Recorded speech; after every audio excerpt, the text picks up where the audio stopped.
اللہ الرحمن الرحیم. عملیات ٹیچر کے حوالے سے میں چند باتیں عرض کرنا چاہوں گا، چونکہ اس چینل کا تعلق یا اس کا نام جو ہے اسی سے اندازہ ہوتا ہے کہ اس میں عملیات سیکھنے سکھانے کے حوالے سے بات چیت کی جائے گی، اور ہم آہستہ آہستہ اس چیز پر آ بھی رہے ہیں کہ آپ کو یعنی عملیات کے بارے میں گائیڈ بھی کریں. لیکن ہر عمل بغیر اجازت کے کرنا مناسب بھی نہیں ہے، ٹھیک بھی نہیں ہے. اور آپ حضرات جو کہ عملیات سے وابستہ ہیں، آپ کو پتہ ہے کہ عمل میں اجازت کی یعنی عملیات کے شعبے میں ہر عمل کی اجازت لینا صاحب عمل سے، جو اس کا مضبوط عامل ہو، اس سے اس کی اجازت لینا انتہائی ضروری ہے، وگرنہ بعض دفعہ وہ عمل فائدے کے بجائے نقصان کا باعث بن سکتا ہے. تو اسی چیز کو سامنے رکھتے ہوئے میں نے سوچا کہ اور کچھ عملیات سے متعلق کچھ باتیں ہم کر لیں کہ عملیات سیکھنے کے لیے یا عامل بننے کے لیے کن کن خصوصیات کا حامل ہونا ضروری ہے. ویسے تو ہر جو عامل ہیں ان کی اپنی اپنی شرائط ہیں، اپنے اپنے طریقہ کار ہیں، کسی نے کیا شرائط رکھی ہیں، کسی نے کیا رکھی ہیں، ہر بندے کا اپنا ایک معیار ہوتا ہے. لیکن ہمارا جو طریقہ کار ہے، یا یوں کہہ لیں کہ میرا جو مزاج ہے، میں سمجھتا ہوں کہ ویسے بھی ایک تو ہے کہ ہمارا اصول ہے، ہمارا طریقہ کار ہے، ایک یہ کہ میں ویسے بھی میں کہتا ہوں کہ ہمارا اصول نہ بھی ہو تب بھی یہ معیارات ہونے چاہیے عامل کے لیے کہ عامل بننے کے لیے سب سے پہلے تو یہ کہ جو عامل بن رہا ہے وہ بندہ خود عالم دین ہو. عالم دین نہیں ہے تو کم از کم حافظ قاری ہو، اور ساتھ میں اس کا تبلیغی جماعت میں وقت لگا ہوا ہو تاکہ اس کی دینی تربیت ٹھیک ہوئی ہو. اس کے ساتھ ساتھ وہ کسی روحانی شخصیت سے، کسی اللہ والے سے اس کا اصلاحی تعلق ہو، یعنی کسی بڑی شخصیت سے بیعت ہو اور ان کی خدمت میں وہ گاہے بگاہے جاتا رہتا ہو تاکہ اس کی دینی رہنمائی، دینی تربیت بھرپور ہوئی ہو. وہ اس شعبے میں آ کے خیر کا باعث بنے، نہ کہ شر کا باعث بنے. لوگوں کو شرک سے، بدعت سے، خرافات سے بچائے، ان کے ایمان کا، ان کی عزتوں کا، ان کے مال و دولت کا، ان چیزوں کا محافظ بنے، نہ کہ لٹیرا بنے.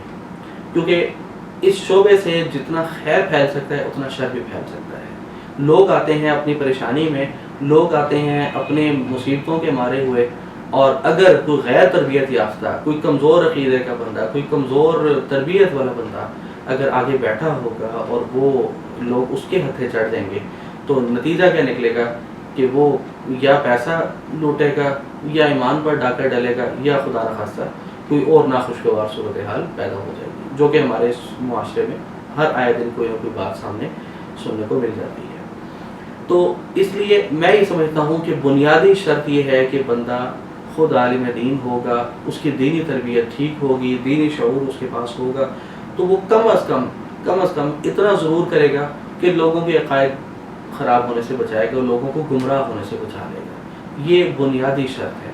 اس کے ساتھ ساتھ یہ ہے کہ بندہ وسیع النظر ہو، بندے کی سوچ، بندے کا ویژن ایک وسیع ہو، اس میں گھٹن نہ ہو. اب وسیع سوچ کا ہونا کئی حوالوں سے ضروری ہے، یعنی وسیع سوچ کا یا وسیع النظر ہونا اس لیے بھی ضروری ہے کہ ایک تو اس کے اندر جب ایک دور جدید کا جو یعنی ہم کہہ رہے ہیں اویئرنیس ہوگی، معلومات ہوگی، شعور ہوگا، تو وہ بندہ بڑے کھلے ذہن سے بات کرے گا. اور جب اس کی سوچ وسیع ہوگی تو اس کا ایک اور فائدہ کیا ہوگا، جس وجہ سے میں اس بات پر زور دے رہا ہوں کہ وہ ہر بات کو عملیات سے ریلیٹ نہیں کرے گا.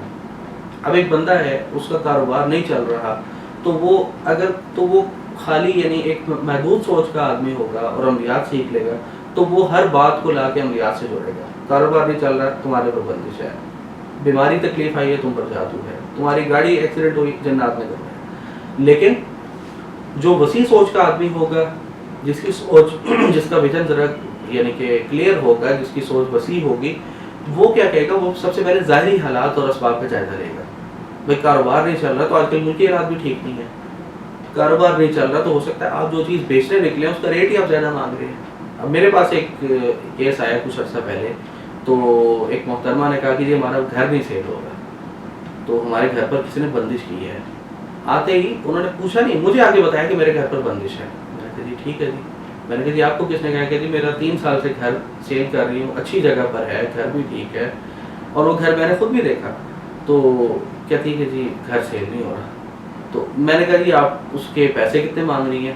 تو جو انہوں نے اس کی ڈیمانڈ بتلائی، میں نے کہا محترمہ بندش آپ کی اپنی لگائی ہوئی ہے، آپ اپنے ڈیمانڈ ٹھیک کریں کہ گھر آپ کا کل ہی سیل ہو سکتا ہے. تو بعض دفعہ ہمیں ظاہری حالات پر بھی نظر ڈالنا چاہیے. اب ایک بندہ کہتا ہے جی میں بیمار رہتا ہوں، تو سب سے پہلے یہ دیکھیں کہ اس کو کوئی جسمانی بیماری تو نہیں ہے. تو اس لیے وسیع سوچ والا آدمی ہونا چاہیے. اور اس کے ساتھ ساتھ سب سے بڑھ کر یہ ہے کہ دیکھیں جو ہمارے مقدر میں ہے وہ ہمیں مل کر رہے گا. جو پیسہ، جو مال، جو دولت ہمارے مقدر میں ہے وہ ہمارے گھر چل کے آئے گا. ہم اس کو اٹھا کے باہر پھینکیں گے وہ پھر ہمارے گھر آ جائے گا کیونکہ ہمارے مقدر کا ہے. اس لیے اس بات پر ہمارا ایمان بھی ہونا چاہیے، ہمارے عقیدے کا حصہ یہ ہونا چاہیے کہ بھائی جو ہمارے مقدر میں ہے وہ ہمیں مل کے رہے گا. اس کے لیے ہمیں کوئی زیادہ اضافی لالچ کرنے کی یا اپنا معیار گرانے کی، اپنی عزت خراب کرنے کی ضرورت نہیں ہے، اپنے شعبے کو بدنام کرنے کی ضرورت نہیں ہے. اس لیے آپ کسی سے فیس لیتے ہیں 100 بار لیں. آپ کو نہ شریعت منع کر رہی ہے، نہ قانون منع کر رہا ہے، نہ اخلاقی طور پہ آپ کے لیے کوئی اس میں حرج اور قباحت ہے. لیکن سب سے پہلے دینے والے کی حیثیت دیکھیں کہ وہ کتنی ادائیگی کر سکتا ہے. اس کے بعد یہ ہے کہ جو اس سے وصول کیا ہے، جس مد میں لیا ہے، جس کام کی مد میں لیا ہے، اس کام کو پورا کریں. اور تیسرا یہ کہ جو لینا ہے، جو ایسی بات کرنی ہے وہ سچ بول کے لیں، جھوٹ بول کے نہ لیں. بکروں کے نام پہ، زعفران اور ان چیزوں کے نام پر نہ لیں. اتنے بکرے استعمال نہیں ہو رہے جتنے بکروں کے نام پر روزانہ وصولیاں کی جا رہی ہیں.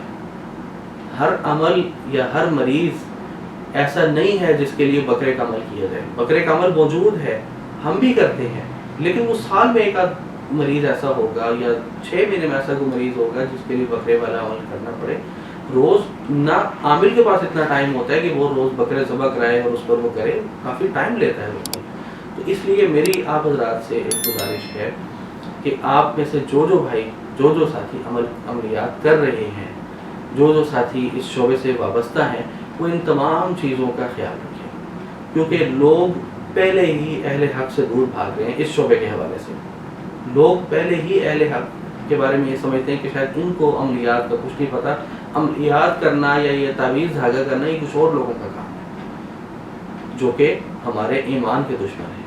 تو اس لیے ہمیں اس وقت یعنی جو کام کرنا ہے خالی علاج تک محدود نہیں رہنا، ان کے عقائد کا بھی تحفظ کرنا ہے. اس راستے سے ہر آنے والے کو ہم نے تبلیغ بھی کرنی ہے، اس کو نماز کی طرف بھی لانا ہے، اس کو اللہ کے ساتھ جوڑنا ہے. یہ اللہ نے ہمیں ایک موقع دیا ہے تو اس موقع کو ہمیں غنیمت جاننا ہے. اور اس کے ساتھ ساتھ میں ابھی کچھ دیر پہلے ایک پچھلی ویڈیو میں بھی میں عرض کر چکا ہوں کہ ہمارا حزب البحر کا اعتکاف انشاءاللہ ابھی آنے والے کچھ دن میں ہو رہا ہے. اس میں بھی آپ شرکت کی کوشش کریں.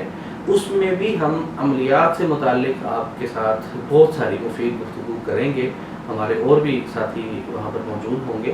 تو میں یہ چاہتا ہوں کہ آپ حضرات اگر اس شعبے میں آئے ہیں تو مضبوط بنیادوں پر آئیں. اگر کام کر رہے ہیں تو مضبوط بنیادوں پر کریں، کمزور بنیادوں پر نہ کریں، تاکہ جو آپ کے ساتھ جڑے وہ مستقل آپ کے ساتھ جڑا رہے، مستقل آپ کے ساتھ اٹیچ ہو جائے.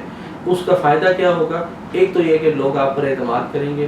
اس سے بڑھ کے فائدہ جو دینی حوالے سے ہوگا وہ یہ ہوگا کہ چلیں ہر دفعہ آنے پر آپ اسے ایک کوئی اچھی بات بتلا دیں گے تو وہ اسے علاج سمجھ کے اس پر عمل شروع کر دے گا، تو اس کا ثواب ساری زندگی آپ کو ملتا رہے گا. تو اللہ تعالیٰ سے دعا ہے کہ اللہ تعالیٰ ہمیں صحیح معنوں میں دین پر چلنے کی بھی توفیق دے، اور ہر کام میں دین کا پہلو سب سے پہلے رکھنے کی، اور ہر کام کو دین کی خدمت سمجھ کے کرنے کی توفیق عطا فرمائے.